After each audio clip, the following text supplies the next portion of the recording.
bien-aimés, dis-lui, soyez bénis au nom de mon Père. Alléluia, alléluia. Il est agréable, bien-aimé dans le Seigneur.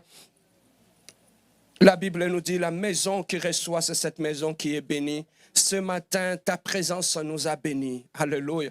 Oh, je dis à quelqu'un, ce matin, ta présence nous a bénis. Oh, je parle encore à quelqu'un, ta présence est une bénédiction pour nous, parce que ta présence ici est une grande bénédiction. Amen. Oui, bien-aimé, moi j'aime prêcher là où il y a la joie.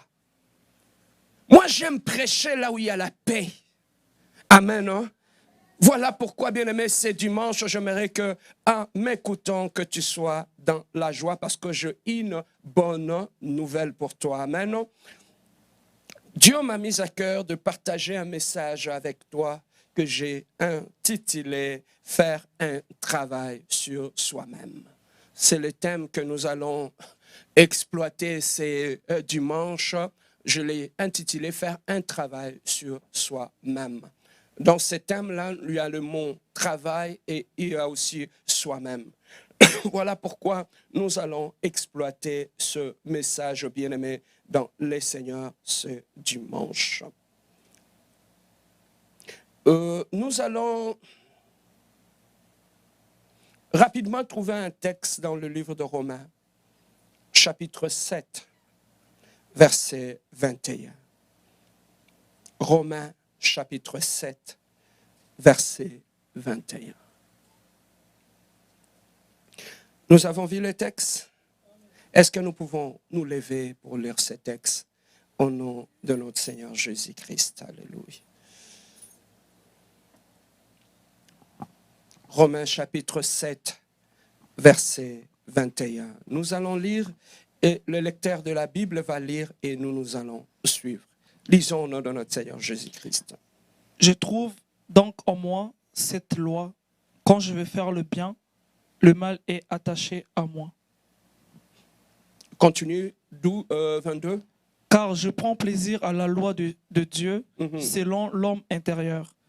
Mais je vois dans mes membres une autre loi qui lutte contre la loi de mon entendement. Je vois dans mes membres quoi? Une autre loi. Qui fait quoi? Qui lutte contre la loi de mon entendement. Contre la loi de mon entendement. Amen. Amen. Alors nous allons prendre un autre verset que nous allons lire dans Jérémie chapitre 17, verset 9. Jérémie chapitre 17, verset 9. Jérémie 17, 9. Le cœur est tortueux par-dessus tout, et il est méchant, qui peut le connaître? 10. 10. Moi l'Éternel, j'éprouve le cœur, je sonde les reins, pour rendre à chacun selon ses œuvres. L'Éternel fait quoi? Il sonde les cœurs. Et il fait quoi encore? À part sonder les cœurs, il fait quoi encore?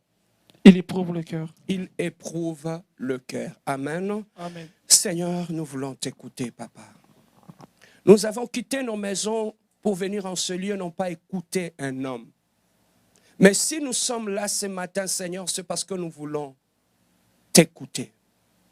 Seigneur, parle à tout un chacun de nous, s'il te plaît. Parle-nous, Seigneur. Ta parole est une lumière qui éclaire. Seigneur, éclaire-nous, afin que nous puissions connaître notre vrai état. Dans le livre de Psaumes, tu dis, ta parole est une lampe à mes pieds. Seigneur, celui qui se laisse guider par la parole de Dieu, son chemin a toujours été éclairé. Seigneur, éclaire nos chemins, éclaire-nous. Seigneur, ce matin, nous sommes venus à la maison de la sagesse. Nous voulons qu'en sortant de ces cultes, Seigneur, qu'un plus s'ajoute en nous. Que nous puissions atteindre la maturité, que nous puissions atteindre, Seigneur, la stature parfaite du Christ. Nous repoussons tout esprit d'intellectualisme, tout esprit qui détruit la parole avant et après la prédication, Seigneur. Nous fermons toute langue qui combat la prédication, Seigneur.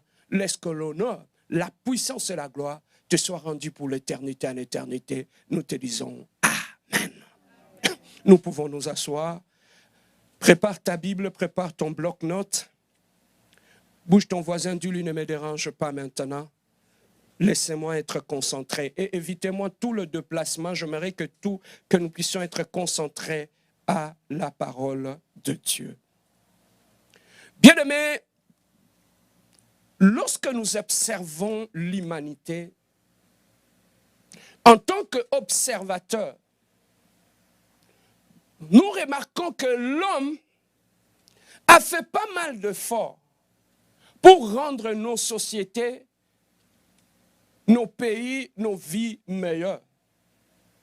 Malgré les études que l'homme a faites sur l'être humain, malgré que tout ce que nous avons fait, nous avons mis des lois, nous avons installé des règles pour faire que notre société soit meilleure. Mais malgré tout ce que nous fournissons comme effort, pour mettre l'homme dans de bonnes conditions, pour que les enfants soient élevés dans de bonnes conditions, avoir de très beaux hôpitaux, avoir de bonnes écoles, avoir des gens qui vont étudier la pédagogie, cette science qui éduque l'enfant, malgré tout cela, malgré l'éducation à l'enfance, malgré que la prise en charge de l'enfant depuis la garderie, pour arriver à faire de l'homme un vecteur de développement, pour faire de l'homme bien-aimé dans le Seigneur, rendre l'homme meilleur. Mais de plus en plus, on se rend compte que le monde est en train d'aller en envers. De plus en plus, le mal ne cesse d'augmenter. Malgré tout ce que nous avons, toutes les mesures que nous avons mis tout autour de famille, lorsque vous prenez de famille, bien aimé, il y a des gens qui sont allés étudier à l'université pendant 3 ans, 6 ans, bien aimé, pour étudier comment est-ce qu'on peut rendre la famille agréable. Mais malgré cela, quels sont les drames que chaque fois nous ouvrons la télé, nous regardons des drames, non pas seulement de guerre, mais non seulement de guerre, bien-aimés. Nous remarquons des drames dans des familles. Bien-aimés, on va dans des cérémonies de mariage où on trouve des mariages somptueux, les gens bien habillés, avec tout était impeccable, avec de belles soirées dansantes. Bien-aimés, avec de cultes merveilleux, une bonne prédication. Le jour de la bénédiction nuptiale, 2 ans, une année après, les gens pour qui nous étions partis fêter deviennent des antagonistes et ils commencent à se tirer à balles réelles sur la place publique. Dommage. Des enfants que nous avons élevés, à qui nous avons donné toute l'éducation, des enfants qu'on a envoyés dans de bonnes écoles, des enfants qui sont allés faire de bonnes universités, du jour au lendemain, tous ces gens-là finissent par devenir un problème pour la société, un problème pour la famille. Dommage, bien-aimé dans le Seigneur, l'homme semble baigner dans l'échec, dans tout ce qu'il fait comme effort par rapport à l'être humain, pour l'aider. À l'église, nous allons chaque dimanche, le prédicateur se tue, il se brûle la gorge, il s'enlève les cheveux de la tête. Au bout de la ligne, on se retrouve face à des hommes méchants. On trouve une méchanceté de plus en plus dans l'église qu'on ne trouve plus dans le monde. On se pose des questions. Qu'est-ce qui se passe malgré cette bonne nouvelle qui est prêchée, malgré ces beaux messages qui sont prêchés, malgré que le prédicateur n'a pas dormi toute la nuit, à 2h du matin, il était en train de préparer un message, il a eu le temps de prier et il vient, il livre la parole de Dieu. Et ceux qui écoutent la parole de Dieu sombrent de plus en plus dans le mal, de plus en plus dans la méchanceté. On se pose des questions. Malgré toutes les mesures que nous avons mises tout autour de l'être humain depuis son enfance, avant, je croyais que la méchanceté, le mal était lié parce que la personne a grandi dans la pauvreté. L'enfant n'a pas eu une bonne éducation. Il était né dans une famille brisée. Je croyais que le mal venait de là. Alors que lorsque je suis arrivé en Occident, j'ai vu des enfants qui sont nés dans de bonnes familles, qui sont allés dans de bonnes écoles, qui n'ont pas manqué du lait, qui n'ont pas manqué d'habits, à qui on a tout donné. Et au bout de la ligne, on remarque des enfants qui finissent dans le trottoir comme drogués. Drogués. Voilà la société dans laquelle nous nous trouvons. On semble se retrouver dans une sorte de chaos dans le monde. On semble se retrouver dans une sorte de chaos dans notre église. On semble se trouver dans une sorte de chaos dans nos couples, malgré tous les efforts que nous faisons, des enseignements, de formation que nous donnons. Bien-aimés, tout cela, c'est comme si Tous ces efforts ne produisent rien. Et l'homme, dans la recherche de la solution, il y a des colloques, il y a des conventions, il y a des ateliers, il y a des journées de réflexion sur la société, comment rendre notre société meilleure, comment rendre nos familles meilleures, comment faire de la famille un espace où règne la paix, l'harmonie, où l'homme peut s'épanouir. Malgré tous ces efforts, malgré les colloques, malgré ces journées de réflexion, on se bute à des familles, on trouve de méchanceté dans des familles qu'on ne trouve même pas dans le monde. On se dit qu'ils sont dans le monde. Et lorsqu'on se retourne vers les familles chrétiennes, bien aimé, qu'est-ce qu'on n'a pas vu? Aujourd'hui, les familles chrétiennes se disloquent, les familles chrétiennes se détruisent. Qu'est-ce qui ne se passe pas dans les familles chrétiennes? On trouve l'inceste dans les familles chrétiennes, on trouve l'hypocrisie, le mensonge dans les familles chrétiennes, on trouve la guerre, les coups bas dans nos familles. Qu'est-ce qu'on ne trouve pas? On s'est dit, ok, peut-être ça c'est la famille, on va aller dans la maison de l'Éternel, dans l'église de Dieu. Et lorsqu'on arrive dans l'église de Dieu, bam, c'est encore le pire. Dans l'église, on trouve la méchanceté, l'hypocrisie, la haine. Dans la maison de l'Éternel, on se pose les questions, où sommes-nous? Où sommes-nous? J'étais en train de marcher tête basse.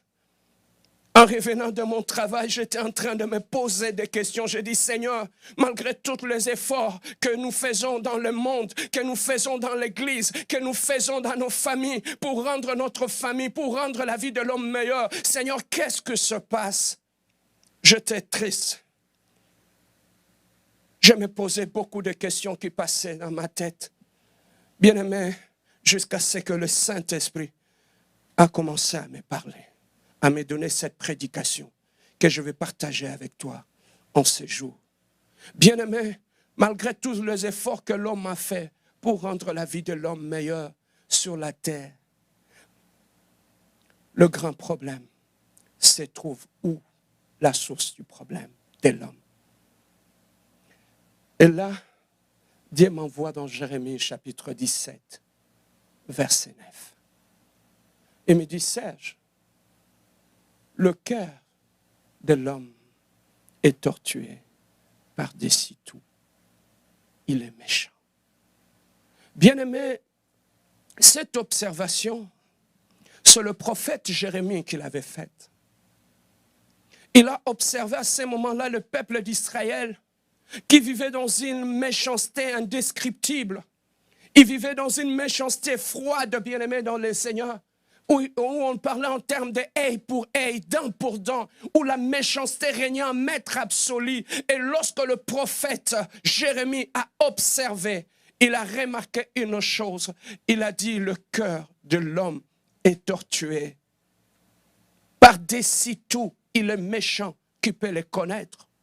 Bien-aimé, ça c'est l'échographie que ce prophète Jérémie a fait lorsqu'il a regardé le cœur de l'homme. Il a trouvé que la source de toute cette méchanceté ne provenait pas dans l'esprit, ne provenait pas dans autre chose que dans le cœur de l'homme. C'est le cœur de l'homme qui était à la base de toute cette méchanceté. Et jusqu'aujourd'hui, bien-aimés, lorsque nous regardons toutes ces choses-là, l'ONU, le FMI, tous les organismes internationaux, ils travaillent, bien-aimés, pour rendre la vie de l'homme. L'OMS travaille pour rendre la vie de l'homme meilleure, pour que la santé de l'homme soit meilleure. Mais le problème est qu'on a voulu régler le problème de l'humanité, mais sans pourtant aller à la source, connaître la source du vrai problème de l'humanité. La source du vrai problème de l'humanité se trouve dans le cœur de l'homme. C'est dans le cœur de l'homme que se trouve la source de toutes choses. Bien-aimé dans le Seigneur, parce que le cœur de l'homme est la source du bien comme du mal. Jérémie a dit, le cœur de l'homme est méchant, qui peut le connaître? Bien-aimé, même toi ce matin à qui je parle, sachez que tu ne connais pas ton cœur, parce que Jérémie a dit, qui peut connaître le cœur de l'homme? Il n'y a que Dieu seul qui connaît le cœur de l'homme. Bien-aimé, comme tu ne connais pas ton cœur, le cœur de l'homme est méchant. Bien-aimé, dans tout un chacun de nous, depuis notre naissance, nous étions nés avec ce cœur méchant. Je dis nous tous. Nous sommes nés avec ce cœur méchant. Dans nos cœurs, dans nos vies, il y a des gènes de la méchanceté. Nous transmettons ces gènes à nos enfants. Nos enfants qui naissent méchants, avec un cœur méchant. On apprend de bonnes choses aux enfants. Des fois, je vois deux mères se battre pour donner l'éducation aux enfants. Mais bien aimé dans le Seigneur, ma maman se coupe en morceaux pour éduquer cet enfant qu'il a porté pendant 9 mois dans son sein. Je trouve que l'enfant a du mal à obéir, à capter et à prendre les bonnes valeurs que sa maman est en train de l'inculquer. Mais curieusement, on trouve dans cet enfant à qui on a donné tout l'amour, à cet enfant à qui on a tout donné, on trouve que cet enfant a un problème, c'est son cœur. Voilà pourquoi, bien-aimé dans le Seigneur, aucun parent n'a montré ou n'a appris à son enfant comment faire le mal. Qui a appris à son enfant comment se fâcher? Qui a appris à son enfant comment colporter? Qui a appris à son enfant comment être méchant? Qui a appris à son enfant comment être rancunier?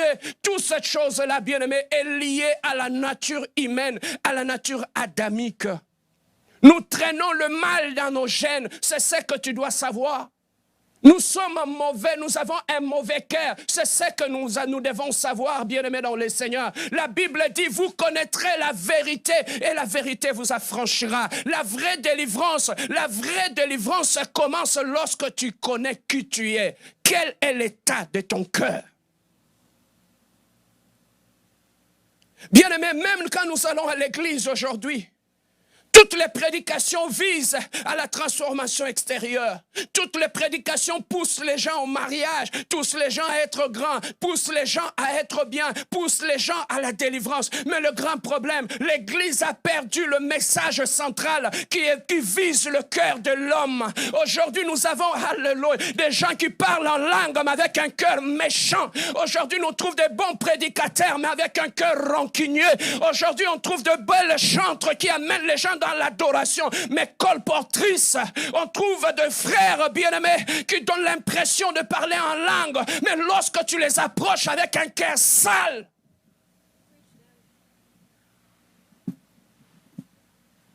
c'est dommage. Je n'avais pas voulu prêcher cette prédication. Je dis, Seigneur, je ne peux pas. Il m'a dit, Serge, tu vas le prêcher. Je me suis battu toute la nuit. J'ai dit, Seigneur, je ne prêche pas ça. Il m'a dit, prêche ce message. Ouvre ta bouche et moi je parlerai à mon peuple. J'ai dit, j'obéis mon Dieu. Bien-aimé, Dieu parle à son Église ce matin. Parce que le cœur de Dieu saigne lorsqu'il regarde l'humanité. Il regarde nos familles et nos églises. Le cœur de l'homme est méchant par-dessus tout. Le cœur de l'homme est tortueux. Voilà pourquoi dans l'humanité, nous avons plus peur. Lorsqu'on écoute les informations, on nous parle que la Russie, il a Satan D. Tout le monde s'effraie. Lorsqu'on nous fait croire, on nous dit que Satan D est un danger pour l'humanité. En fait, mon frère, ma soeur, le plus grand danger pour l'humanité, ce n'est pas Satan D, ce n'est pas la bombe atomique. Le plus dangereux dans cette humanité, c'est le cœur de l'homme qui est plus dangereux que Satan D. Le cœur de l'homme peut faire des désastres plus que la bombe atomique. Le cœur de l'homme. L'Église a oublié le cœur de l'homme. Il commence à lui prêcher le mariage. Il commence à prêcher. Voilà pourquoi moi, difficilement, tu m'écouteras prêcher de la bénédiction. Pourquoi? Parce que je sais qu'un cœur qui est réellement converti a déjà une bénédiction de la part de Dieu. On a un enfant de Dieu, un enfant. Je me suis dit, lorsque les disciples sont allés voir Jésus-Christ, ils l'ont dit, papa, apprends-nous à prier. Jésus a dit, avant de commencer toute chose, commencez notre Père qui est aux cieux. C'est lui à qui on s'adresse, il est notre Père. Bien-aimé, lorsque j'étais un enfant, je n'allais pas supplier mon père qui m'achète du lait. Je n'avais pas supplié mon père pour qu'il paye mes études d'ingénieur. Je n'avais pas supplié mon père pour qu'il m'accompagne à l'université. Mais bien aimé dans le Seigneur, il était mon père, c'était sa responsabilité. Je n'avais pas besoin de prier pour qu'il me donne la nourriture. Je n'avais pas besoin pour qu'il me trouve un toit où je pouvais dormir. Bien aimé, si Dieu est notre père, pourquoi nous devons le supplier pour qu'il nous donne un mariage? Pourquoi nous devons le supplier pour qu'il nous donne des maisons? Bien aimé, sois d'abord un fils. Et le Père prendra sa responsabilité. Aussi longtemps, tu ne te mettras pas dans ta position du fils. Lui ne se manifestera pas comme un père dans ta vie. Le problème ne se trouve pas à Dieu. Le problème est que toi, tu n'es pas encore devenu un fils de Dieu.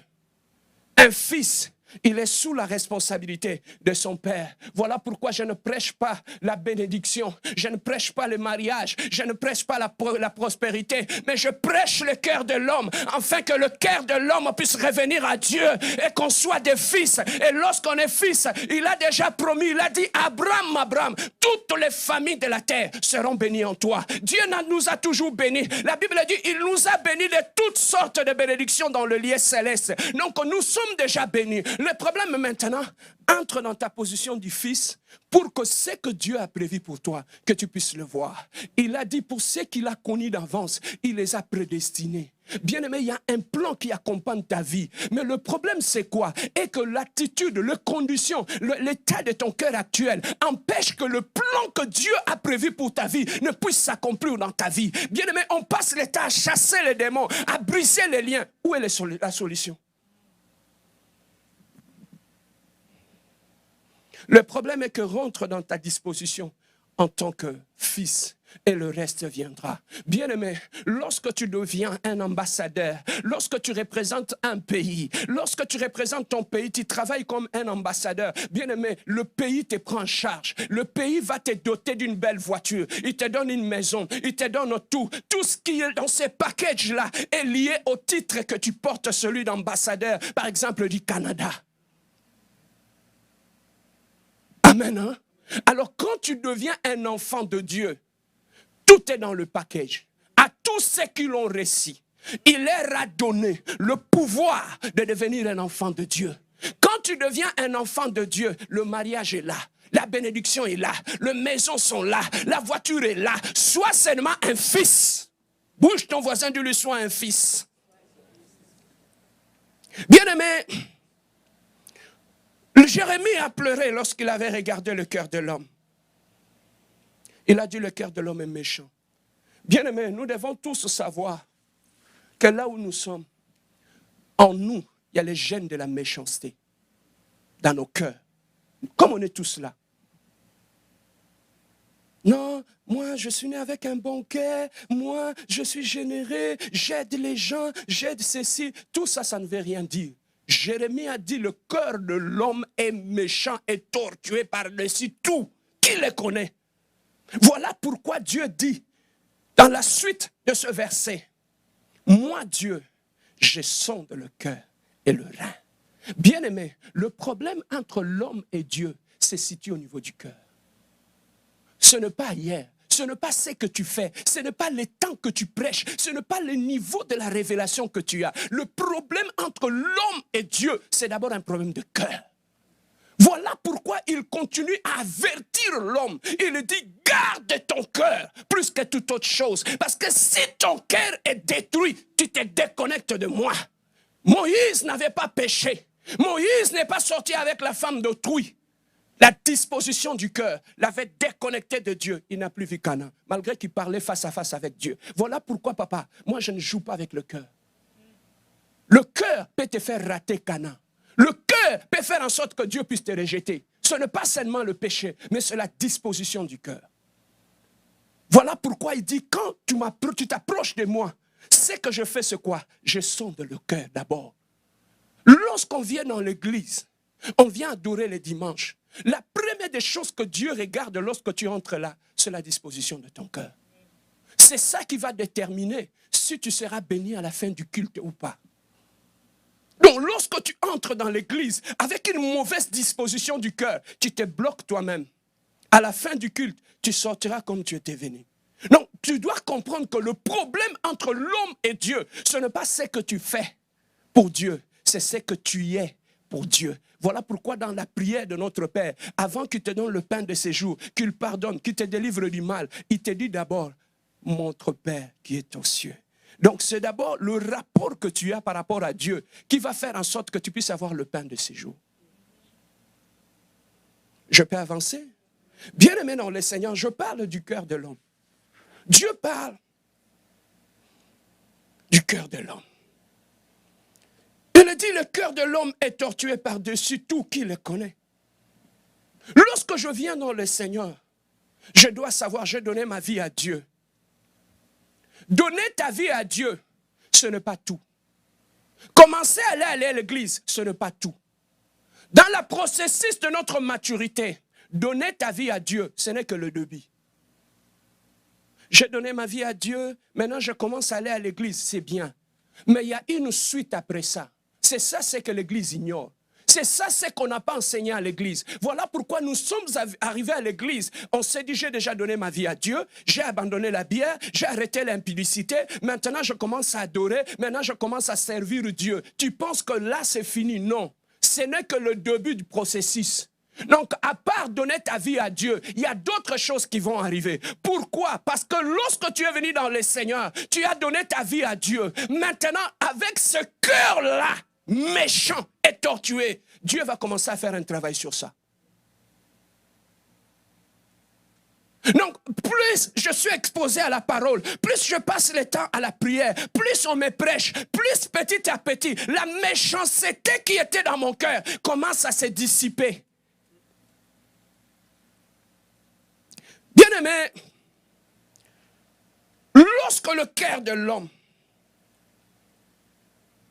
qui est venu dans le Seigneur est rempli de gêne de la méchanceté, bien-aimé dans le Seigneur, il y a beaucoup de choses que nous demandons à Dieu. Nous ne les avons pas. Non pas parce que le sorcier nous bloque. C'est parce que notre cœur ne répond pas encore à cette bénédiction qu'on demande à Dieu. Bien-aimés, lorsque nous lisons la parole de Dieu, nous venons dans le Seigneur, j'ai donné ma vie à Dieu, je commence à aller à l'église. L'ignorance des étapes vers la vraie transformation, c'est ça qui fera que tu ne sauras pas faire un travail sur toi-même. Donc, lorsque je viens dans l'église, je dois savoir une chose. Dieu a commencé un travail dans ma vie. Ce travail-là commence d'abord. Lorsque tu viens à l'église, l'objectif premier de Dieu, ce n'est pas de te faire parler en langue. Lorsque tu viens à l'église, l'objectif premier de Dieu, ce n'est pas de faire de toi un pasteur. Voilà pourquoi nous, les jeunes, on est toujours, quand on entre dans l'église, il faut qu'on m'en ordonne, il faut que je devienne mon ministère avec quel cœur? Allô? Ministère avec quel cœur? Il suffirait qu'on commence à chanter dans l'église, c'est fini, on devient une superstar. Est-ce que Dieu a fini son travail dans ton cœur? Voilà pourquoi la vraie réalité de ton cœur va finir par te rattraper. Je peux avancer? Oh, c'est comme si tu veux que j'arrête la prédication. Oh, donnez une main d'acclamation à Dieu pour qu'on avance. Bouge ton voisin, dis-lui, c'est mon église. Ici, c'est toujours comme ça. Amen, non? Bien-aimé, lorsqu'on vient dans le Seigneur, dans notre processus vers la transformation, laissez-moi te dire une chose. La seule chose qui t'amènera à atteindre ta destinée, ce n'est pas le changement que tu as fait de quitter le monde, de venir dans le Seigneur. La seule chose, retenez bien ceci, qui t'amènera à retrouver ta destinée, c'est la transformation du cœur. Je peux parler encore? La seule chose qui t'amènera à entrer dans ta destinée, ce n'est pas les changements que tu as fait en quittant le monde en venant dans le Seigneur ou en venant dans l'église. Non, ce qui t'amènera à aller à l'encontre de ta destinée, à rencontrer ta destinée, à vivre ta vraie destinée, c'est la vraie transformation. C'est la transformation du cœur qui t'amènera vers ta destinée. C'est ça, c'est qu'on ne sait pas. Ce n'est pas seulement la prière, ce n'est pas seulement tout ce que tu fais pour Dieu, mais la vraie transformation du cœur t'amènera à entrer dans ta destinée. Bien-aimé, avec le cœur, Israël est sorti avec plusieurs personnes de l'Égypte. Ils sont passés par le désert. Bien-aimé, à Cana, il n'y a que Josué, Caleb et quelques-uns qui sont rentrés. Où sont partis les autres? C'est la méchanceté de leur cœur qui les a bloqués dans le désert. Bien-aimé, Dieu dans sa processus, il n'avait pas amené Israël pour le tuer dans le désert. Il avait promis aux anciens d'Israël que je donnerai une terre promise à votre progéniture. Mais qu'est-ce qui a empêché que la promesse de Dieu ne puisse s'accomplir dans la vie d'Israël? C'est la disposition de leur cœur. C'est le désert qui les a plantés. Bien-aimé, alléluia. Celui qui va te bloquer dans ta vie, ce ne sont pas les sorciers que tu chasses toute la nuit. Ceux qui vont te bloquer dans ta vie, c'est la disposition de ton cœur. Un cœur méchant ne t'amènera pas à Canaan. Dieu a dit, Moïse, tu vas t'arrêter right here. Never you're gonna go down. Pourquoi? Papa, quand je regarde l'histoire de Moïse, ça me donne le chair de poule. J'ai dit, Dieu a dit lui-même à Israël, vous tous, j'utilise les prophètes pour vous parler, mais à Moïse, je lui parle face à face. Je me suis dit, Seigneur, celui à qui tu parlais face à face, on dit Moïse descendait de la montagne, son visage brillait, les gens ne pouvaient pas le regarder, mais cet homme n'a pas vu Canaan. Frère, craignons Dieu. Craignons Dieu. Dieu n'est pas un enfant. Dieu n'a pas de sentiments ou quoi que ce soit. Le problème avec l'homme, Moïse aussi longtemps, son cœur était connecté à Dieu. Ils avançaient. Mais le jour où, à cause de ce qui s'est passé tout autour de lui, son cœur s'est bloqué, Dieu l'a mis de côté. Tu vois, comme tu viens ici, le diable permettra que tu vois des choses. Son objectif, c'est de bloquer ton cœur. Le jour que ton cœur sera bloqué, tu vas rester là. C'est le cœur de l'homme qui produit l'énergie qui nous pousse à avancer dans la vie. Lorsque tu amènes l'énergie négative dans ton cœur, tu te bloques toi-même. On a enseigné le combat spirituel aux gens. Comment chasser les démons, comment chasser les sorciers, comment briser les liens, détruire les autels. Mais on a oublié une chose.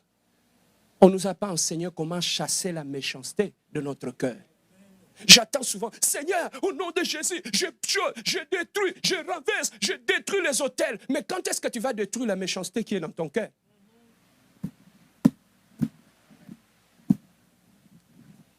Quand est-ce que tu vas le détruire? Can you say me something? Tu chasses les démons, non? Tu brises les liens. Mais pourquoi tu ne fais pas aussi la prière pour chasser la méchanceté de ton cœur? Voilà pourquoi dans l'église, l'église est devenue comme un repère d'hypocrites et de méchants.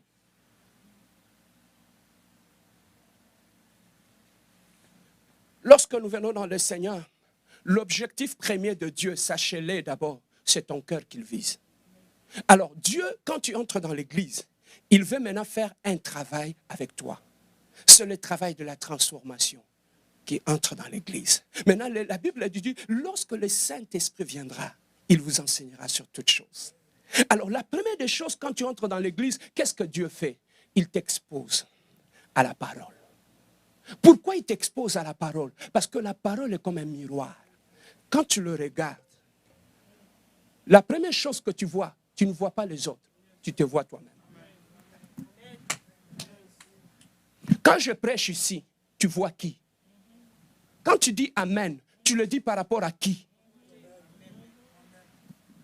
Tu vois pourquoi on ne change pas dans l'église?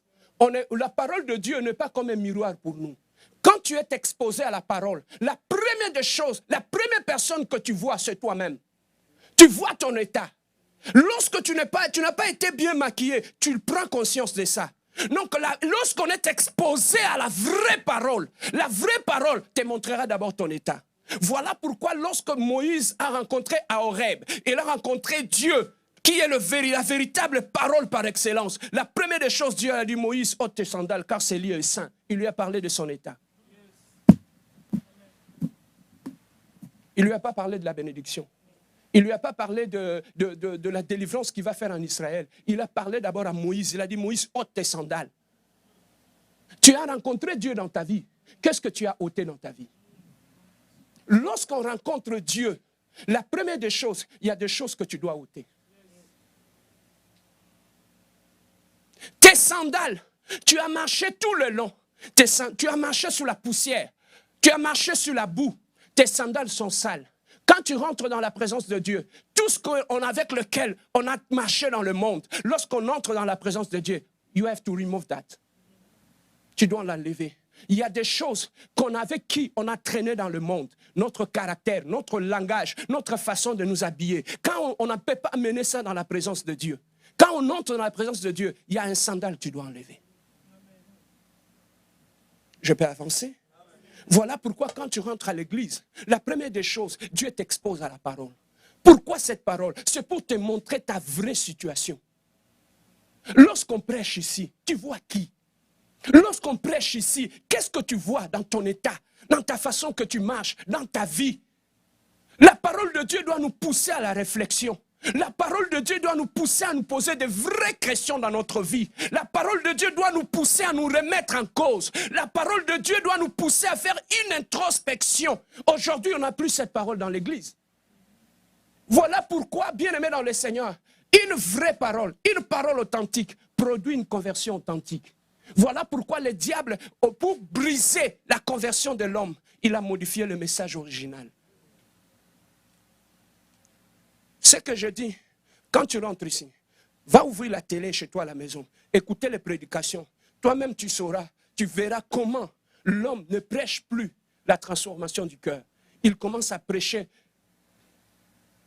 le développement personnel. Comment devenir meilleur? Comment faire ceci? Comment... Bien-aimé, on ne peut pas devenir meilleur en écoutant les coachs que tu écoutes. On devient meilleur en étant exposé à la parole. Car la parole de Dieu, d'abord, lorsque tu es exposé à la parole, il te montre ta vraie nature. C'est ça qui fait que, bien-aimé, lorsque quelqu'un écoute la parole, il peut pleurer. Lorsqu'il le regarde de sa vie. Voilà pourquoi, bien-aimé, parmi les choses que le diable combat dans l'église de Dieu, entre autres, c'est la parole.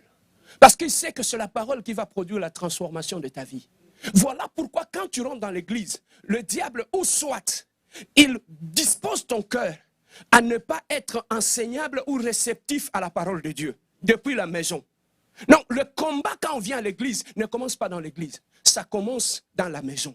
Non, à partir de la maison, le diable peut disposer ton cœur, afin que lorsque tu arrives à l'église, tout ce qu'on dépose sur toi, que ça puisse couler comme de l'eau sur la plume d'un canard, et que tu ressortes comme tu étais venu.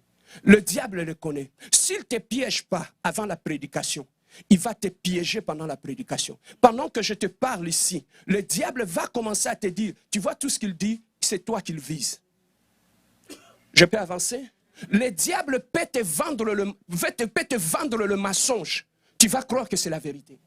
Il va te faire avaler un mensonge que tu vas croire que c'est la vérité. Il va tellement l'habiller et il va déposer ça dans tes pensées. C'est ça qui fait que quand on vient dans l'église, quand le pasteur prêche, tes pensées sont à gauche, à droite. Et tu te dis, c'est moi qu'il vise, c'est moi qu'il parle. Ça, c'est le diable. S'il ne te combat pas pendant la prédication, il va te combattre après la prédication. Dis-moi, pasteur, parle.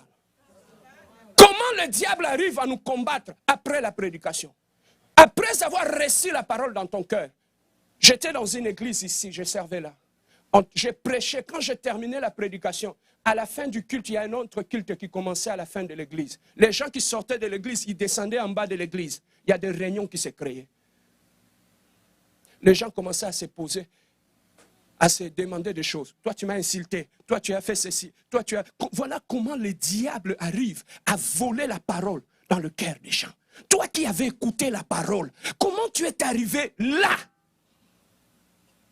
Comment on peut se disputer après l'église? Après l'église, et comment il y a retourné dans la maman camp.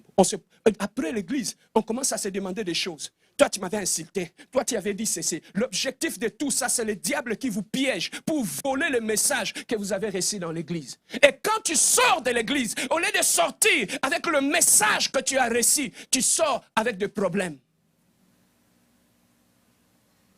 Je peux parler à quelqu'un? L'église n'est pas un lieu où on se ressemble, où on se rassemble pour venir se demander des choses. En bas de l'église là, faites-moi ce plaisir-là. Je ne veux pas voir, on descend de l'église, on commence à parler en mal de l'église quand tu sors de l'église. C'est une malédiction. Il faut que l'église soit enseignée. On vient dans la maison de Dieu. On doit apprendre que la maison de Dieu est sacrée. La maison de Dieu, on les craint. J'étais ici, au centre-ville un jour. J'ai vu un homme et une femme latinos. Ils sont arrivés devant l'église catholique. Je vis, ils se sont tenus debout. Ils ont fait ça. L'église était fermée. J'ai dit, mais pourquoi ces gens ont une telle considération et respect de la maison de Dieu. Mais nous, à l'église de réveil, on n'a pas ça. On vient à l'église, on vient pondre notre méchanceté, le mal dans l'église. Oh, pourquoi vous me regardez comme ça?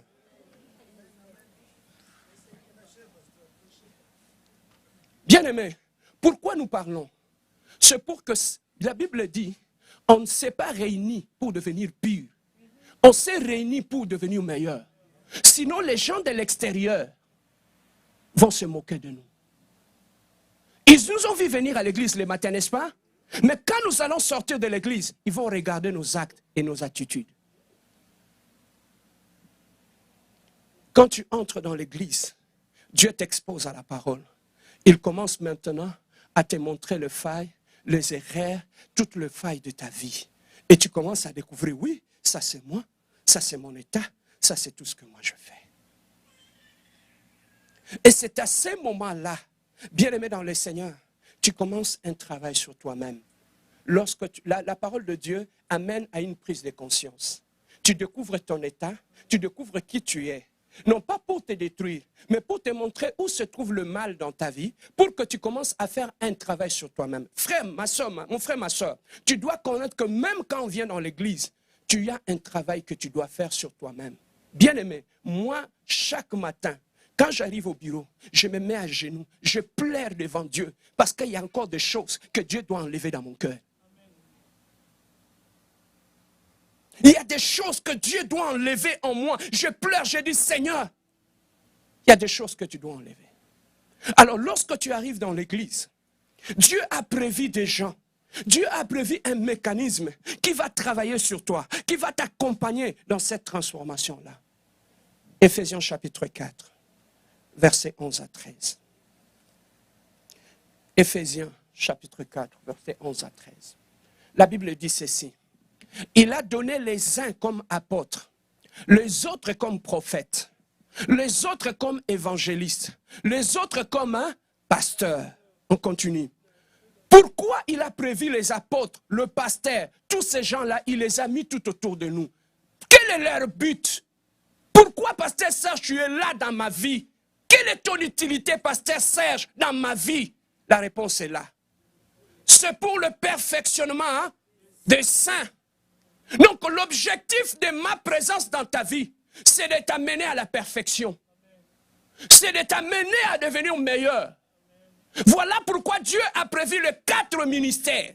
Pour qu'ils puissent travailler, embellir la femme, l'église qui est l'épouse de Dieu.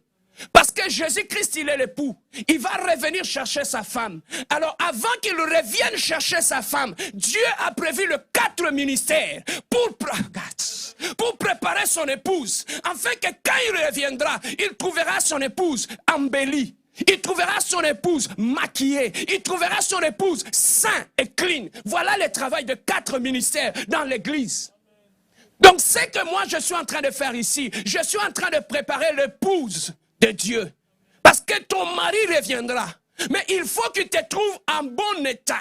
Voilà le travail que je fais. Donc l'objectif de 4 ministères ou du pasteur Serge dans ta vie, c'est de t'amener à la perfection. C'est ça là. En vue de l'œuvre du ministère et de l'édification du corps du Christ.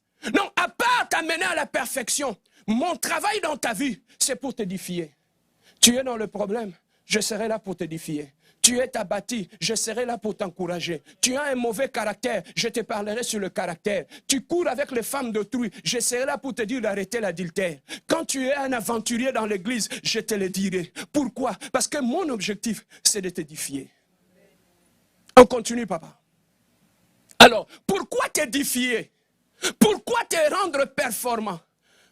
Jusqu'où il dit, jusqu'à ce que nous soyons quoi, tous parvenus à l'unité de la foi. Chacun était venu dans son coin.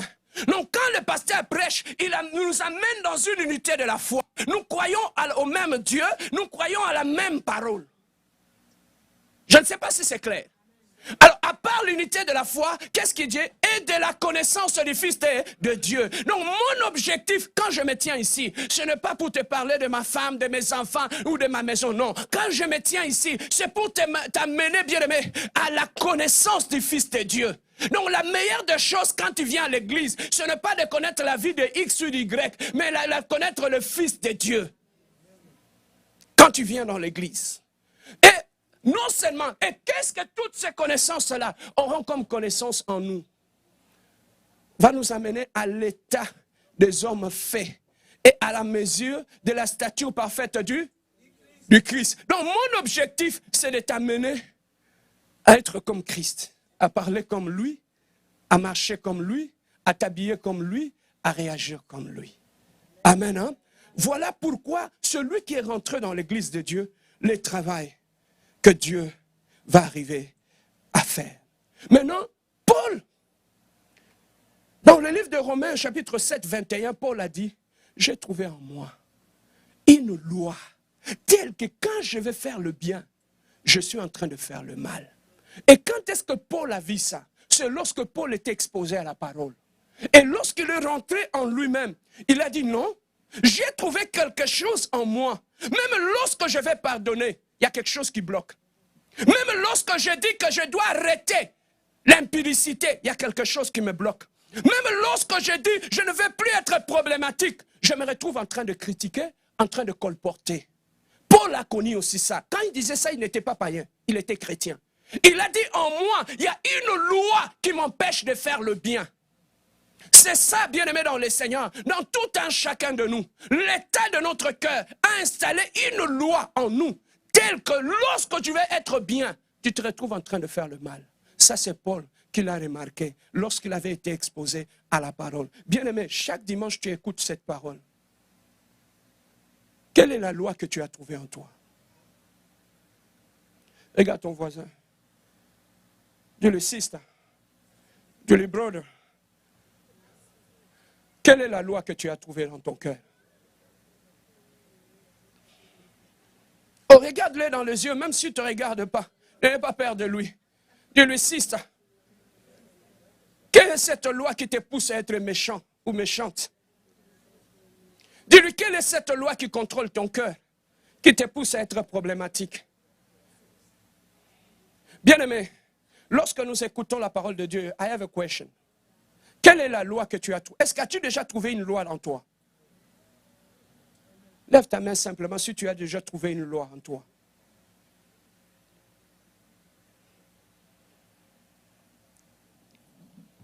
Voilà, Paul a dit, lorsque je vais faire le bien, je me retrouve en train de faire le mal. Mais il a dit une chose que j'ai beaucoup aimée dans 1 Corinthiens chapitre 13, verset 11. Je m'avance vers la fin. 1 Corinthiens chapitre 13, verset 11. Il dit ceci. Lorsque j'étais enfant, je parlais comme un enfant. Je pensais comme un enfant. Je raisonnais comme un enfant. Lorsque je suis devenu homme, j'ai fait disparaître tout ce qui était de... Qui a fait disparaître ça? C'est lui-même Paul, non? Donc ça veut dire qu'il a fait un travail sur lui pour disparaître de tout ce qui était immature en lui. Maintenant, bien-aimés, c'est ce travail-là que lorsque nous venons dans l'église, que nous devons faire sur nous-mêmes. Faire disparaître tout ce qui est d'enfantin en nous. Faire disparaître la méchanceté du cœur en nous. Faire disparaître tout ce qui nous tire vers le bas, malgré que nous sommes dans le Seigneur. Faire disparaître tout ce que nous avons ramené dans le monde. Ce n'est pas le pasteur qui va le faire. Ce n'est pas une autre personne qui va le faire. Voilà pourquoi j'ai dit, tu as un travail à faire sur toi-même. Je me pose des questions. Papa, où trouves-tu le temps de t'occuper de ce qui se passe dans la vie des autres? J'ai beaucoup de travail à faire sur moi-même. Je n'ai pas le temps. Moi-même, j'ai un problème. Je dois lutter contre le gène du mal. Je dois le faire tomber en moi. Tu penses que j'aurai le temps? Aujourd'hui, dans l'église, nous tombons dans la distraction parce qu'on ne nous a pas dit qu'on avait un travail à faire sur nous-mêmes. Aujourd'hui, parce qu'on ne sait pas qu'on doit faire un travail sur nous-mêmes. Aujourd'hui, on trouve dans l'église des gens qui sont devenus des arbitres, des observateurs des autres, des spécialistes de la vie des autres. Il connaît mieux la vie des autres. Il connaît mieux le péché de l'autre. Il connaît mieux le caractère des autres. Il est là comme un juge dans l'église. Il juge tout le monde, mais il ne se juge pas lui-même. Il observe tout le monde. Pasteur, je connais tous ces gens-là. Tu les connais, mais tu ne te connais pas. Pasteur, Dieu me montre, tu sais, pasteur, Dieu me montre le cœur, il a un cœur noir, il a ceci. Oui, c'est bien beau, mais toi-même, tu as quel cœur? Je refuse toutes ces prophéties qui se tournent vers les autres, mais qui ne nous révèlent pas notre propre état. Pourquoi tu ne vois pas l'état de ton cœur? Pourquoi tu ne vois pas que tu es colporteur? Pourquoi tu ne vois pas ton impudicité, la méchanceté de ton cœur? Je refuse ce genre de prophéties dans l'église. De toutes les façons, l'église ne grandit pas avec les prophéties. L'église grandit avec la parole de Dieu. On a besoin de la parole ici. Les prophéties, oui, mais l'église grandit avec la parole. Pas avec des notes de vision. Je vis ceci, je vis. Oui, tu as vu cela. Tu as vu l'état de ton cœur? C'est ça l'église, l'hypocrisie. Quand je prêche comme ça, les visionnaires disparaissent de mon bureau. Ils ne viennent plus. Maintenant, je vais commencer à poser la question. Pasteur, je vis. Telle personne, il sortait de l'eau. Il était comme une sirène de eau. Toi, tu es la sirène de forêt.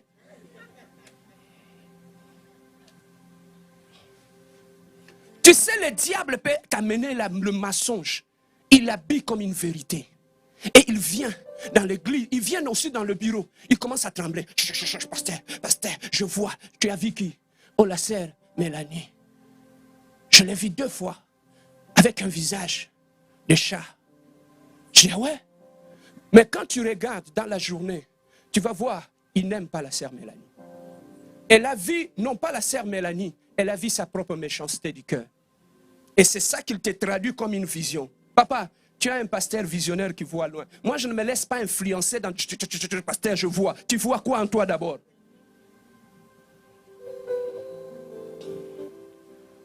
On avait une sœur qui prophétisait à l'église à Kinshasa. Quand elle tombe, elle commence à prophétiser. C'est là que j'ai compris que le Saint-Esprit ne ment jamais. Et elle-même, elle est tombée, elle a commencé à prophétiser. Le Saint-Esprit, elle-même, elle disait, cette fille qui prophétise, elle a une vie sale. Un mauvais caractère. Je dis, mais comment quelqu'un qui prophétise, elle parle d'elle-même? Elle est colérique, elle est méchante. Je dis oui, c'est comme ça que ça commence. Bien-aimé, le cœur de l'homme. Il y a un travail que tu dois faire sur ton cœur. Parce que ton cœur porte les gènes de la méchanceté. Que tu dois faire un travail. Voilà pourquoi, bien-aimé, tu dois faire un travail pour toi-même. Mais bien-aimé, pourquoi nous devons travailler sur nous-mêmes? Lorsque tu prends Proverbe chapitre 4, 23, la Bible nous dit, c'est du cœur de l'homme que proviennent les bonnes ou les mauvaises choses. Voilà pourquoi, bien-aimé, les mauvaises choses qui vont détruire ta vie proviendront de ton cœur et de ta vie.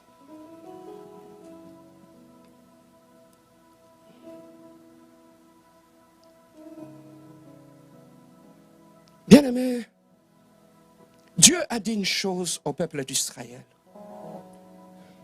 Il a vu que le cœur de l'homme avait un problème. Lorsque tu prends le livre d'Ézéchiel, chapitre 36, verset 26. Ézéchiel 36, 26. Dieu dit une chose, il dit, je vous donnerai un nouveau cœur. Celui qui a dit ça au peuple d'Israël. Il a dit, je ne vous laisserai pas avec ces cœurs-là. Je ne vais pas changer ces cœurs-là, mais je vous donnerai un nouveau cœur.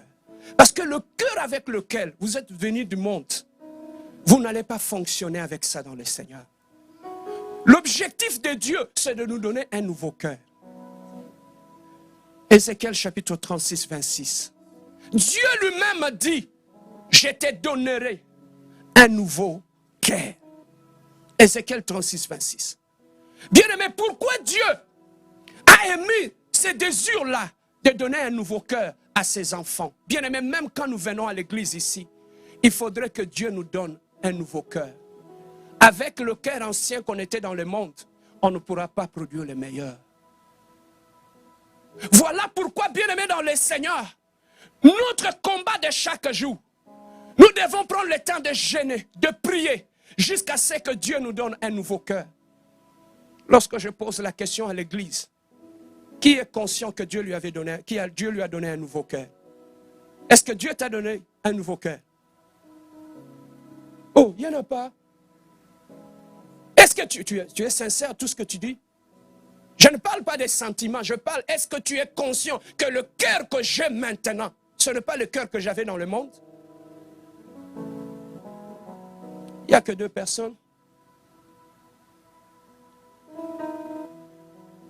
Voilà notre combat de chaque jour dans l'église. Dieu est disposé pour nous donner un nouveau cœur. Mais c'est ça, c'est que toi tu ne sais pas.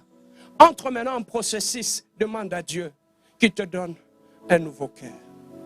Mais qu'est-ce qui arrive dans la vie de l'homme lorsque son cœur n'est pas transformé, son cœur n'est pas changé? Bien-aimé, lorsque notre cœur, je commence à conclure mon message, lorsque notre cœur n'est pas transformé, lorsque notre cœur n'est pas changé, qu'est-ce qui se passe dans notre vie? La Bible dit, c'est ce qui sort de la bouche de l'homme qui suit l'homme. Lorsque ton cœur n'est pas changé, c'est ton propre cœur qui va souiller ta vie. La Bible dit, c'est de l'abondance du cœur que la bouche parle. Donc, bien-aimé, ce qui souille la vie de l'homme vient de son cœur. Donc, un cœur non transformé fera en sorte que ta vie soit souillée. Mais qu'est-ce qui fait que, bien-aimé dans le Seigneur, quelles sont les conséquences qui fera en sorte que, bien-aimé dans le Seigneur, que le cœur non transformé amène dans notre vie? Écoutez ceci, la Bible dit, heureux ceux qui ont le cœur pur, car ils verront la gloire de Dieu. Le tas de ton cœur peut t'empêcher de voir Dieu. Le tas de ton cœur, si tu ne le travailles pas, frère, tu vas rater le ciel. Ne te crois pas, non, moi je suis bien, moi je n'ai pas de problème. Tu te trompes. La Bible dit, vos pensées ne sont pas mes pensées. La Bible nous dit, Dieu sonde d'abord le cœur. Est-ce que ce qui est le plus important, ce n'est pas ce que tu penses de toi, c'est ce que Dieu voit dans ton cœur? Est-ce que ce que toi tu vois dans ta vie, Dieu le voit lorsqu'il sonde ton cœur? Un cœur non transformé, lorsqu'on n'a pas le temps de travailler sur soi-même, qu'est-ce qui arrive? On passera le temps à aller voir le faute chez les autres, à accuser les autres dans tout ce qui se passe dans ta vie. Voilà que tu vas voir dans l'église, la plupart des gens qui n'ont pas fait un travail sur eux-mêmes passent le temps à accuser leur entourage. Ils sont mauvais, ils sont ceci, ils sont cela. Pourquoi? Parce que toute ta vie, qu'est-ce que tu fais? Tu vas aller ramasser tous les morceaux, tous les dégâts que l'état de ton cœur crée tout autour de toi. Voilà le travail que tu es en train de faire maintenant. Tu passes le temps à leur régler des conflits. Il m'a fait ceci, il m'a dit ceci, il m'a dit cela. Tout cela, mon frère, ma soeur, c'est la conséquence de l'état de ton cœur qui fait qu'aujourd'hui, tu commences à leur régler les problèmes et accuser les autres. Ils m'ont fait ceci, ils m'ont insulté, ils me manquent du respect, ils me manquent de la considération. Est-ce que tu as eu... Frère, moi, j'ai commencé à faire un travail sur moi-même le jour que j'ai arrêté de considérer que c'était les autres qui étaient à la base de mon malheur.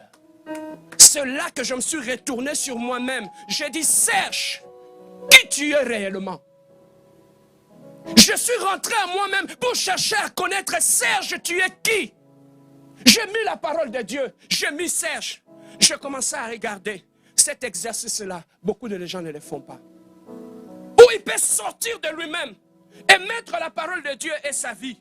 Commencer à faire des comparaisons. Serge, la Bible dit, tu aimeras ton prochain. Tu n'es pas capable d'aimer. Serge, la Bible dit, Dieu est l'hypocrite. Il y a l'hypocrisie en toi. Serge, la Bible dit, les impudiques n'hériteront pas le royaume des cieux. Tu as une copine. c'est commencer à faire des liaisons. Bien-aimé, c'est à ces moments-là que la vraie transformation commence dans la vie. Aussi longtemps que tu auras tes yeux sur les fautes des autres, tu n'auras pas le temps de faire un travail sur toi-même. Et ceux qui n'ont pas fait un travail sur eux-mêmes, papa, ils font des gens comme ça tout autour d'eux. Des gens pleurent, des cœurs de gens sont blessés, des gens sont détruits tout autour d'eux. Pourquoi? Parce qu'ils ont refusé de faire un travail sur leur propre cœur. Ils commencent à briser les cœurs des autres. Partout où ils vont, ils détruisent, ils divisent. Pourquoi? Parce qu'ils n'ont pas eu le temps de faire un travail sur eux-mêmes. Frère, fais un travail sur toi-même. Enlève tes yeux de tout ce qui se passe dans l'église. Oh, l'église a des problèmes. L'église a des problèmes. L'église, il y a la division. L'église, on rejette les gens. Oui, tu as vu ça dans l'église. Mais est-ce que tu as vu ce qui se passe dans ton cœur? As-tu vu la haine qui est dans ton cœur? As-tu vu la méchanceté qui est dans ton cœur? Le diable peut t'aveugler par rapport à tes propres problèmes et te montrer les autres problèmes. Tu n'étais pas venu ici pour régler les problèmes de l'église. Tu étais venu ici pour atteindre la stature parfaite du Christ. Il y a un travail que tu dois faire sur toi-même. Bouge ton voisin. Dis-lui maintenant, commence un travail sur toi-même. Dis-lui, arrêtez maintenant d'accuser les autres. Un cœur non transformé te fera sortir de ton mariage. Combien de gens ont eu de bons maris, de bonnes femmes, à cause d'un cœur non transformé? Ils ont perdu les femmes et les hommes de leur vie. À cause d'un cœur non travaillé. Frère, un homme qui a un cœur non travaillé, même si on l'amène au ciel parmi les 24 vieillards, il va créer des problèmes. Même au ciel, tu vas entendre qu'il est en train de se chicaner avec Michael. Il y a des gens qui sont comme ça. Il suffirait que tu le mets quelque part. Donnez-lui seulement 2 jours. Il y a des gens, des fois, à l'église ici, quand je vois les gens devenir chomi, je ris. Je dis, ce n'est qu'une question de temps. Tu vas entendre que ça va s'enflammer là-bas. Je ris des fois de certaines amitiés. Bien-aimé, fais un travail sur toi-même. Un meilleur mari, c'est celui qui est arrivé à faire un travail sur lui-même, à bâtir un homme nouveau, à bâtir un nouveau cœur. Voilà pourquoi, bien-aimé, ne perds plus ton temps. Le temps, c'est de l'argent. The time is the money. Travaille ton cœur, travaille sur toi-même. Commence un travail, enlève tes yeux sur toi. Mais qu'est-ce qui nous empêche de faire ce travail sur nous-mêmes? L'orgueil. Là où il y a l'orgueil, tu ne pourras pas faire un travail sur toi-même. Tu penses que tu es arrivé. Ce sont les autres qui doivent changer, pas moi. Qu'est-ce qui nous bloque pour faire un travail sur nous-mêmes? À part l'orgueil, l'envoûtement. Lorsqu'il y a la sorcellerie inconsciente sur toi, le diable ne te permettra pas de voir ce qui se passe dans ta vie. Aujourd'hui, lorsque le cœur n'est pas transformé, tu peux changer 500 églises. Tu rencontreras les mêmes problèmes. Aujourd'hui, on pense que quand on change des églises, le problème de notre vie change. Aujourd'hui, on pense que quand je change de mari, ma vie change. Quand je change de femme, ma vie change. Quand je change de travail, ma vie change. Le vrai changement commence par la transformation du cœur. Lorsque ton cœur est changé, même là où tu es, tu changeras ton environnement. Changer de camarades, changer de milieu, changer d'environnement, ça ne changera rien. Commence d'abord par transformer ton cœur. Faire un travail. La Bible nous dit que le cœur de l'homme est méchant. Quel est le travail que tu fais sur toi-même, sur la méchanceté qui est dans ton cœur? As-tu déjà senti la méchanceté dans ton cœur? Moi, oui. Est-ce que tu l'as déjà senti? Oh, lève ta main avec moi. Est-ce que tu l'as déjà senti la méchanceté en toi? Mais maintenant, commence à faire un travail sur ton cœur pour anéantir cette méchanceté. Parce que si tu ne le fais pas, c'est cette méchanceté-là qui t'empêchera de voir Cana. Est-ce que quelqu'un a été béni ce matin? Lève-toi là où tu es. Lève-toi là où tu es. Dieu nous a parlé. Dieu nous a parlé. Ah, Jésus. Lorsque tu viens ici, quel est ton objectif premier? Lorsque tu entres ici, ton objectif premier, c'est d'abord atteindre la stature parfaite du Christ. Je vais dire à quelqu'un, un homme qui a un cœur non transformé, il est comme un terroriste. Partout où il va, il peut placer des bombes et exploser tout. Bien-aimé, on a peur de l'explosion de la bombe atomique. Mais la plus grande explosion qui fait des dégâts, c'est lorsque le cœur de l'homme s'explose.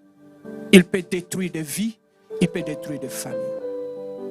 Bien-aimé, tu dois être conscient qu'en toi, il y a des gènes du mal, de la méchanceté, sur lesquels tu dois travailler. Si tu veux réussir à faire un travail sur toi-même, il y a un plan, il y a un programme. Tu dois être conscient de ton état actuel. Quel est ton état? Paul a dit, j'ai trouvé une loi en moi. Quand je vais faire le bien, je me retrouve en train de faire le mal. Tu dois détruire la loi qui règne dans ton cœur. Bien-aimé, la vraie transformation touche d'abord l'intelligence de l'homme et la renouvelle. La vraie transformation touche le cœur de l'homme et la transforme. Il y a deux choses qui prouvent qu'on est transformé. C'est le renouvellement de l'intelligence et la transformation du cœur. Voilà les deux travaux que tu dois faire sur toi-même. Élève tes deux mains à moitié. Demande à Dieu un nouveau cœur. Lève seulement tes deux mains, ferme tes yeux avant de commencer à prier. Regarde ta vie. Dieu dit, je sonde le cœur. Est-ce qu'aujourd'hui, avec toute cette haine que tu as, la déception, le cœur brisé, la méchanceté que tu as, lorsque Dieu sonde ton cœur, mon frère, ma soeur, rien n'est caché devant lui. Qu'est-ce que Dieu trouve dans ton cœur? Qu'est-ce que Dieu trouve dans ton cœur? Avec toute cette haine que tu as, avec toute cette blessure que tu as dans ton cœur, lorsque Dieu sonde le cœur, Yaya, qu'est-ce qu'il trouve dans ton cœur? Les noms des gens. Ton cœur est devenu une prison. Combien de gens que tu as enfermés dans ton cœur? Combien de gens? Il suffirait que tu écoutes leurs noms pour que ton attitude, ton humeur change. Ton cœur est devenu une prison. Frère, observe ta vie. Combien nous sommes méchants. Combien le mal est dans notre cœur. La Bible dit, pas certains, dit tous. Le cœur de l'homme est tortueux et méchant. Bien-aimé, dans mon cœur, dans ton cœur, il y a les gènes encore de la méchanceté qu'on doit faire tomber pour que nous puissions voir la gloire de Dieu dans notre vie. Ce midi, bien-aimé, arrête de condamner les gens tout autour de toi.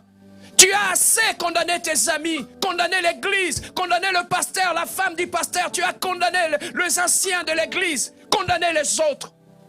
Mais il est temps que tu te regardes toi-même.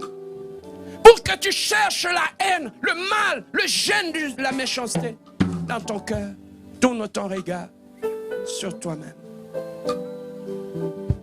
Je viens à toi tel que je suis.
Commence à demander un nouveau cœur à Dieu.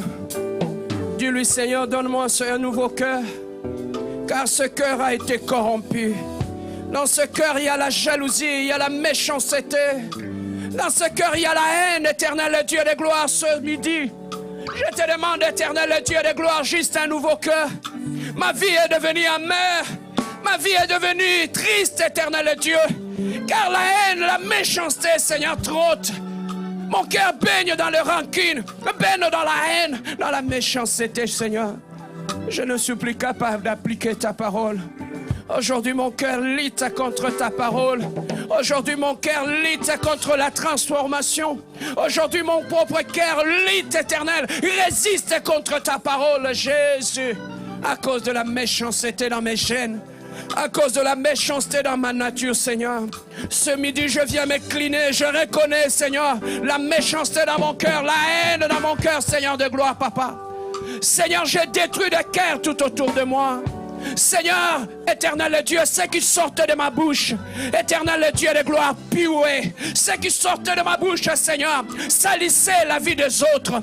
Seigneur de gloire, ce qui sortait de mon cœur, éternel Dieu, détruisait ma famille, ma belle famille. Éternel Dieu, ce qui sortait de mon cœur, au travers de ma bouche, éternel Dieu, décourageait les gens tout autour de moi.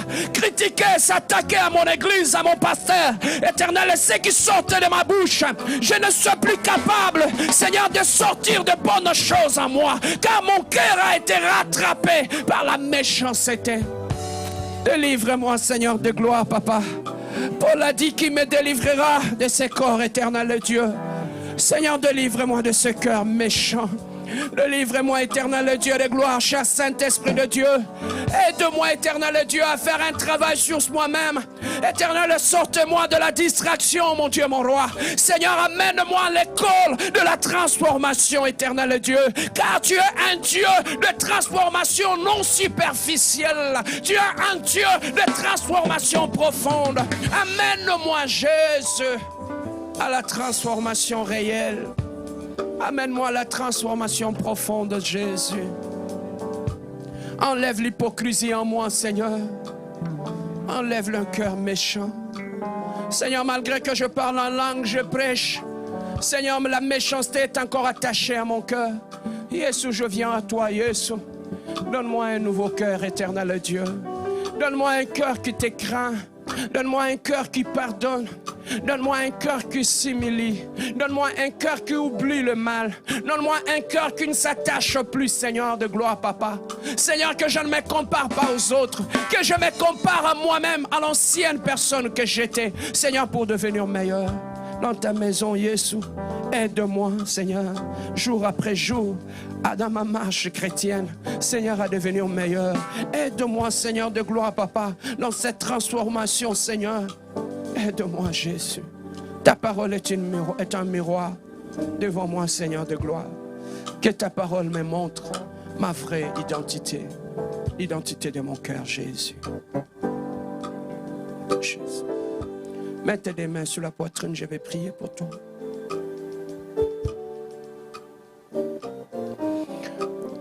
Je vais prier pour une personne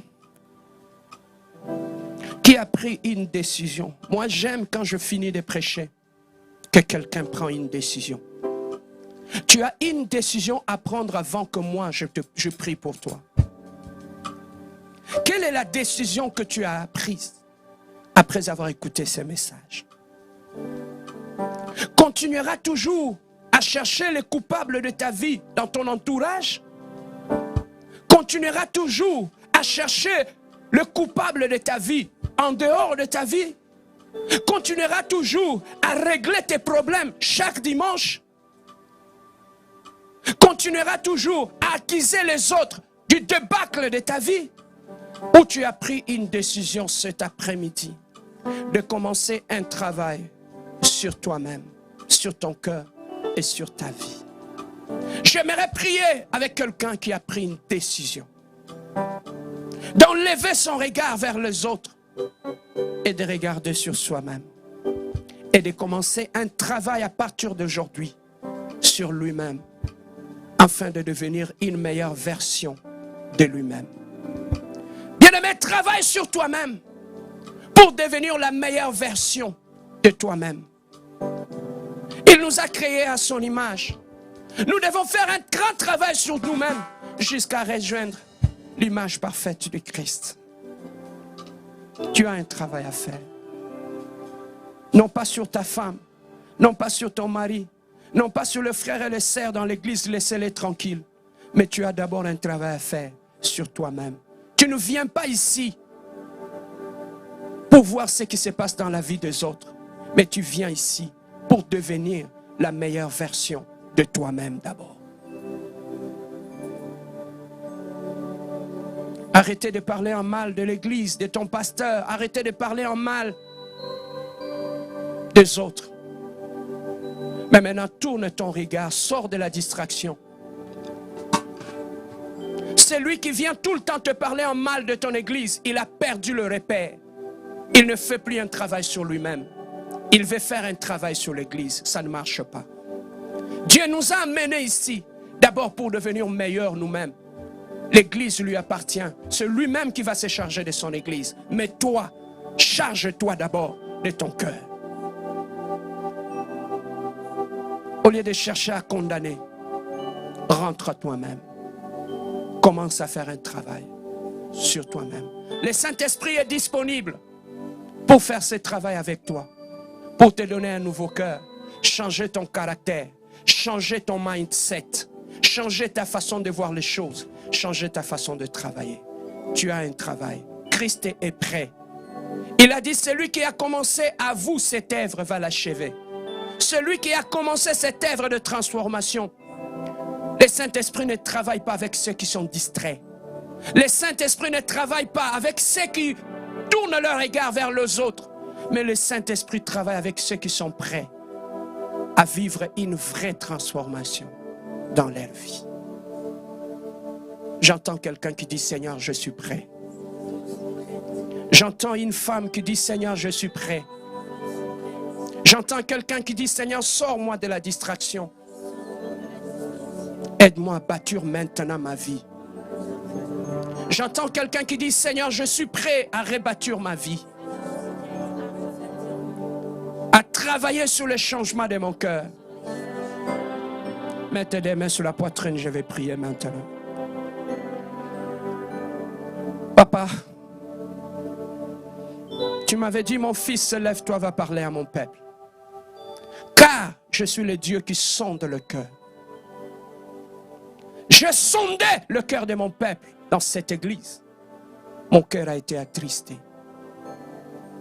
Bien-aimé, le cœur de Dieu saigne pour notre église. On a perdu l'essentiel. On se retrouve dans des futilités inutiles.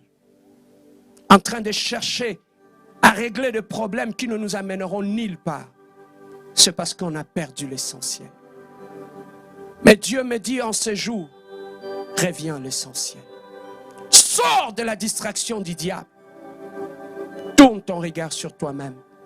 Fais un travail pour devenir la meilleure version de toi-même.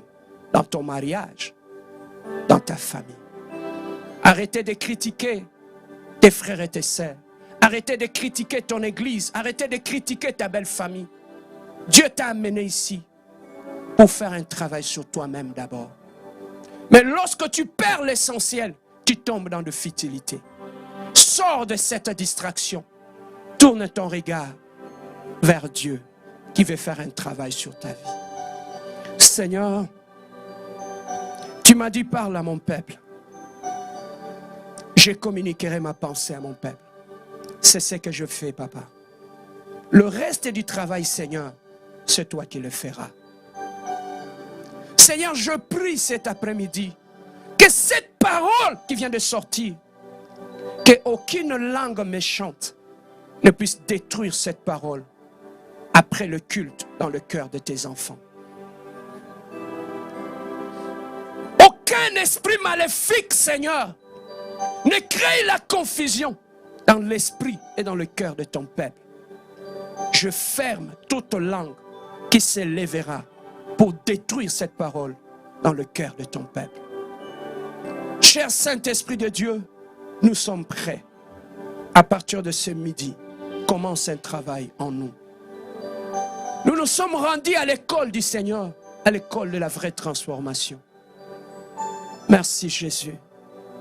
J'aimerais qu'Éternel, à chaque fois que je me tiendrai devant toi, lorsque tu sonderas mon cœur, que tu ne trouves pas la haine, que tu ne trouves pas la méchanceté, que tu ne trouves pas le mal.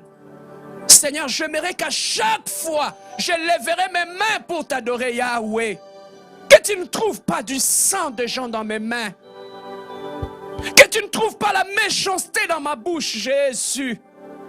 J'aimerais chaque fois que je me tiendrai devant toi, de lever le main pur, un cœur pur, Seigneur. Guéris-moi, restaure-moi, Seigneur, lave-moi et purifie mon cœur. Merci, Jésus, parce que tu nous as parlé ce midi. Merci pour le travail que le Saint-Esprit va commencer à faire en nous. Car tu as dit, vous connaîtrez la vérité et la vérité vous affranchira. Merci parce que nous sommes affranchis et libérés de cette ignorance qui nous faisait croire qu'on était devenus meilleurs, qu'on était arrivés au bout, alors qu'il y avait encore du travail à faire dans nos caractères, dans nos pensées et dans nos vies, Seigneur. Merci parce que tu nous as révélé que le diable nous avait tant menti. Au lieu de nous montrer l'état de notre vie, il nous a montré l'état de l'Église, l'état des autres, l'état du pasteur. Jusqu'au point, éternel Dieu, de nous affaiblir, de nous décourager dans l'Église de Dieu. Seigneur, je prie ce midi, Seigneur, pour chaque bouche, éternel Dieu, qui s'ouvre pour décourager les gens dans l'Église, pour décourager les frères et les sœurs. Je condamne cette langue au nom puissant de Jésus-Christ. Que cette langue qui décourage, qui divise, Seigneur, soit fermée ce midi au nom puissant de notre Seigneur Jésus-Christ. Que ta voix soit écoutée dans cette église, pas la voix des hommes. Merci, Seigneur, pour tout ce que tu viens de faire. Et j'entends ton peuple qui dit gloire et louange à toi, Seigneur Jésus-Christ. Oh, donnez une main d'acclamation à notre Dieu. Je vais inviter Papa